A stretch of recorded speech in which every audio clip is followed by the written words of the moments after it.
Buenos días, Shalom, mis amados hermanos. En esta mañana voy a explicar brevemente un tema que es profundo, pero que en una próxima oportunidad les voy a dar. Es una pequeña noción, podemos decir así, aula del pacto renovado, que está inserto en el libro de Deuteronomio, capítulo 10 y siguientes versículos. Dice así la palabra: en aquel tiempo Yahweh me dijo, lábrate 2 tablas de piedra como las primeras y sube a mí al monte y hazte un arca de madera. Y escribiré en aquellas tablas las palabras que estaban en las primeras tablas que quebraste y las pondrás en el arca. E hice un arca de madera de acacia y labré 2 tablas de piedra como las primeras. Y subí al monte con las 2 tablas en mis manos. Y escribió en las tablas conforme a la primera escritura los 10 mandamientos que Yahweh os había hablado en el monte de en medio del fuego el día de la asamblea, y me las dio Yahweh. Y volví y descendí del monte y puse las tablas en el arca que había hecho, y allí están como Yahweh me mandó. Sabemos que los israelitas estaban reunidos en el monte de Horeb, y ahí nuestro Padre les entregó las primeras tablas, que son las tablas originales. 2 tablas les entregó, pero ellos, cuando Moisés subió al monte Sinaí y estuvo 40 días y 40 noches, ellos se olvidaron de Yahweh. No cumplieron con el conocimiento que el Padre les había dado. Y entonces sus exhortaciones del Padre no fueron dadas. Y por eso es que Moisés se enojó y tiró las primeras tablas originales, escritas por las manos, los dedos de nuestro Padre Elohim. Porque hubo esa rebelión de todo Israel en Horeb. Y ahí entonces, en Horeb provocaron la ira de Yahweh, y se enojó Yahweh contra todos ellos. Y ahí que volvió, fue tan misericordioso, sí, por las oraciones que hizo Moisés, que nuevamente les dio 2 tablas. Estas son a las que me he referido, las 2 tablas, con los mismos mandatos, con los 10 mandamientos. ¿Por qué son 2 tablas? Son 2 tablas porque en una de las tablas, hasta el mandamiento 5, es todo lo que tenemos que ofrendar o respetar a nuestro Padre Elohim, Yahweh. Porque en la primera ley de estas 2 tablas hay un mandato de que se debe reverenciar a Yahweh porque lo sacó de Egipto. También manda no hacer esculturas, ni imágenes, ni idolatría. También manda que no se debe tomar el nombre de Yahweh, y también guardar el día de Shabbat o día de reposo. Así de esta forma, honrar también al padre y a la madre. O sea, todo esto, guardar el reposo, honrar padre y madre, y todo lo que más he mencionado, son más dirigidos en la primera tabla. En la segunda tabla está dirigida al hombre, cuando manda: honra a tu padre y a tu madre, no matarás, no cometerás adulterio, no hurtarás, no dirás falso testimonio contra tu prójimo, y no codiciarás la mujer de tu prójimo. Lo estoy sintetizando estos temas. No es que lo quiera cortar, pero el tema se va a hacer muy largo. En otra oportunidad voy a hablar solamente sobre los 10 mandamientos.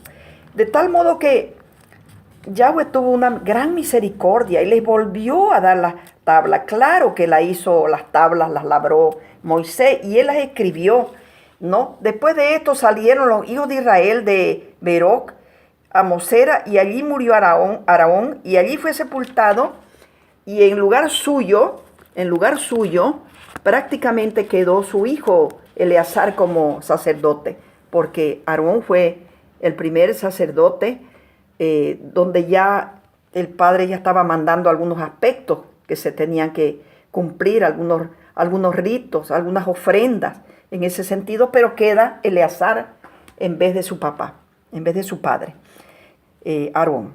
Y entonces vemos acá que podemos citarlo en Jeremías, por ejemplo, 31, versículo 33, que dice así: pero este es el pacto que haré con la casa de Israel. Después de aquellos días, dice Yahweh, daré mi ley en su mente y la escribiré en su corazón, y yo seré a ellos por Dios y ellos me serán por pueblo. Las leyes no se han modificado. Se han modificado algunas. De las 613 leyes, no solamente los 10 mandamientos, se modificaron algunas como las ofrendas en número, la expiación, la lapidación, la circuncisión. Muchas de esas se han modificado, pero la ley en sí se mantiene, porque después vino en su primera venida el Mesías, Hamashiach, Yeshua, llamado en muchos de habla hispana como Jesús, vino para ofrecerse en expiación y vino entonces, podríamos decir, un tercer pacto de ofrecimiento, que es el pacto por la sangre. Y entonces ya no se ofrecían animales en expiación, ya no se quemaban animales tampoco en expiación, sino que el mismo Señor Hamashiach, Yeshua, vino y se ofreció en expiación. Porque antiguamente, de acuerdo a Gálatas, por ejemplo, en el capítulo 4, versículo 21, dice: decidme lo que queréis estar bajo la ley, ¿no habéis oído la ley? Porque está escrito que Abraham tuvo 2 hijos, uno de la esclava y el otro de la libre. Pero el de la esclava nació según la carne, mas el de la libre por la promesa. Lo cual es una alegoría, por supuesto, ¿no? Pues estas mujeres son los 2 pactos. El uno proviene del monte Sinaí, el cual da hijos para esclavitud. Este es Agar, porque Agar es el monte Sinaí en Arabia y corresponde a la Jerusalén actual, pues está junto con sus hijos, está en esclavitud. Mas la Jerusalén de arriba, la celestial, la nueva Jerusalén, la cual es madre de todos nosotros, es libre. De tal modo que esto es un entender de alegoría, donde podemos entender que hubieron, por decirlo así, un sentimiento de esclavitud y otro un sentimiento de libertad por la promesa dada a los hijos de Abraham, a los hijos de Isaac y Jacob. De tal modo que podemos entender entonces que este nuevo pacto da lugar a uno, es decir, da lugar a uno que era viejo. Aquí, por ejemplo, en Hebreo 8, versículo 13, dice así: al decir nuevo pacto, ha dado por viejo al primero, y lo que se da por viejo y se envejece está próximo a desaparecer. Pero no era que totalmente iba a desaparecer los 10 mandamientos y otras leyes, solamente porque desaparecieron, por ejemplo, los primeros templos. El primer templo fue el tabernáculo construido por manos humanas. Entonces estaba también dentro de esas leyes y todos sus ritos y su vestimenta que tenían los sacerdotes, sus incensarios, el tabernáculo con un lugar que se llamaba un lugar santísimo, y ahí se reunían también el pueblo alrededor del tabernáculo, un lugar santo, un lugar santísimo, y en el lugar santísimo podía solamente entrar el sacerdote o el sumo sacerdote. Entonces no quiere decir que está próximo a desaparecer. Muchos no lo entienden así porque no leen bien o no oran. Se tiene que orar para entender mejor este simbolismo. Este simbolismo que en realidad prácticamente es un simbolismo de gran altitud. Es un simbolismo en el cual podemos decir que no todo se abolió. No todo se abolió. La venida de nuestro Señor Mesías no abolió algunos o muchos no abolió el pacto, sino que el pacto se renovó. El pacto se renovó se renovaron las leyes y nosotros esas mismas leyes tenemos que guardarlas en nuestros corazones, tenemos que memorizarlas, tenemos que tenerlas dentro de nuestro, pero no se ha abolido, porque imagínense, muchos dicen, en algunas iglesias enseñan que con el derramamiento de sangre de nuestro Señor Mesías, ya todo se abolió, toda la ley se abolió y la rechazan la ley, pero eso no es así, porque mismo el Mesías en Mateo 5:17 habla sobre esto, cuando dice, no penséis que he venido para abrogar la ley o los profetas, sino no he venido para abrogar, sino para cumplir, perdón. Porque de cierto os digo que hasta que pasen el cielo y la tierra, ni una jota, ni una tilde pasará de la ley hasta que todo se haya cumplido. De manera que cualquiera que quebrante uno de estos mandamientos, muy pequeños, y así enseña a los hombres, muy pequeño será llamado en el reino de los cielos. Mas cualquiera que los haga y los enseñe, este será llamado grande en el reino de los cielos. Así pues, hermanos, amados, tenemos que entender lo que dijo nuestro Mesías. Él no vino a abolir la ley, la ley antigua. Él vino a renovarla, la ley, con un nuevo mandamiento, ¿no? Ese nuevo mandamiento es una síntesis de los 10 mandamientos, ¿no? Entonces, algunos piensan, el nuevo mandamiento, amar a Dios y a los demás, a tu prójimo, ama a tu prójimo, ya de alguna manera sustituyó a los otros mandamientos. Ya los otros están muertos, ya están pasados, están abrogados. No es así.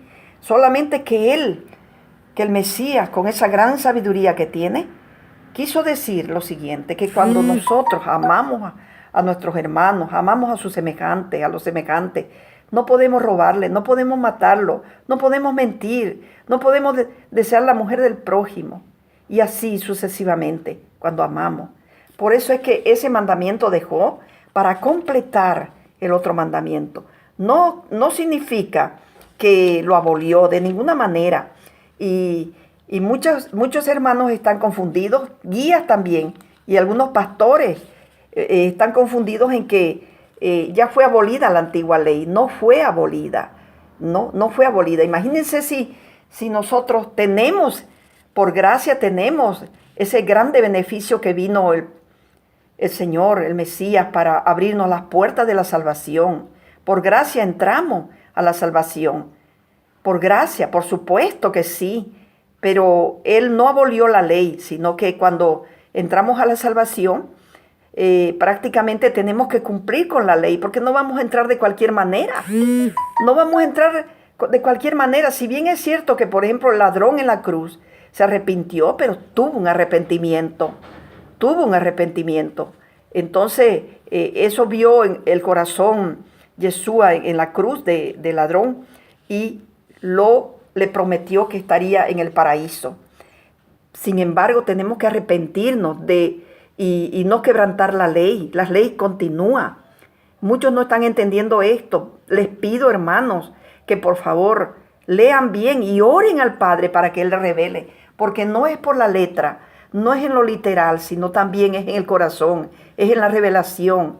De esa manera podemos entender mejor. Yeshua no vino a abolir la ley. Yeshua vino para completar la ley, porque era el que más respetaba la ley. De tal modo, hermanos, que ese es el mensaje que por hoy les doy. Un mensaje, aunque un poquito lo alargué, pero está más breve porque este es un tema profundo, como les decía al comienzo, y podemos entender que la Torá viviente, la ley viviente es nuestro Señor Yeshua y su palabra que anunció su muerte para resurrección y para salvación y para libramiento de los pecados y para concedernos el perdón, porque Él es un Dios de perdón, Él es un Dios de amor, es el Hijo de Dios Padre, pero Él se considera también el Hijo unigénito del Padre. Por eso es que tenemos que considerar que el nuevo mandamiento estará siempre en nuestros corazones. Cuando Él decía, un mandamiento nuevo os doy, que os améis unos a otros como yo os he amado, que también os améis unos a otros. En esto conocerán todos que sois mis discípulos, si tuviereis amor los unos con los otros. Mas no abolió, sino renovó solamente. Es como un ejemplo, como cuando se hace un nuevo contrato de anticrecio o alquiler, aunque no es lo mismo, no es la misma expresión, pero estoy queriendo ilustrar con un ejemplo. Se vuelve a renovar el contrato con algunas cláusulas nuevas, pero no quiere decir que totalmente el contrato se abolió. De tal manera que el otro pacto, el pacto de la sangre poderosa de nuestro Señor y Mesías Jesús, Yeshua Hamashiach, es un pacto de renovación de todo lo antiguo. Y es un pacto para adelante. Amén, mis hermanos. Que el Padre me los bendiga a todos. Amén. Padre mío, voy a dar una oración. Padre mío, Señor, te pido, Padre, que puedas darle más entendimiento y sabiduría a tus hijos, ya sea en las iglesias, en las congregaciones, a los líderes en las quejilá, para que ellos puedan entender mejor tu palabra, tus mandamientos, que nada se abolió, sino que continuamos adelante con pactos renovados, con pactos que se van a cumplir. No se abolió, nada se abolió, solo algunos aspectos que te he citado a mis hermanos y que tú mismo lo aboliste, pero los pactos continuaron adelante, los 10 mandamientos y otros aspectos. Y te pido que tú le des conocimiento, amor y sabiduría para que por esto no haya divisiones en las iglesias, porque hay muchas divisiones, mas tu promesa es que un día tú vendrás, Padre amado, y renovarás todo, y volverán a ser unidos los gentiles, la tribu de Efraín con Israel, con la tribu de Judá y otros, para cumplimiento de tu palabra y la promesa grande de salvación, Padre, que tú un día vendrás en arrebatamiento y también en segunda venida para poder renovar totalmente estos pactos y también dar los juicios necesarios a muchos que no obedecieron tu palabra. Te pido, Señor, que tengas misericordia en el día del juicio, en el día de la resurrección de los muertos, en su segunda resurrección, Padre, para que muchos todavía, aún los que van a vivir, puedan, Señor, arrepentirse de sus pecados, ser perdonados, Padre, por ti. Te lo pido así, por el amor que nos has enseñado, por ese amor renovado, Padre. Porque antiguamente había ojo por ojo, diente por diente, la ley era dura, mas tú la viniste a ablandar, pero no la modificaste totalmente, sino que viniste a perdonar, Padre. Gracias, mi Señor. Te adoramos, mi Señor. Te amamos, Padre. Escúchanos y bendice a tus pueblos, tus iglesias, tus congregaciones, tus quejilás, tus sinagogas y todos los que hablan de ti, para que den buen cumplimiento de fe, buen cumplimiento de la palabra y buen cumplimiento de la ley. Amén.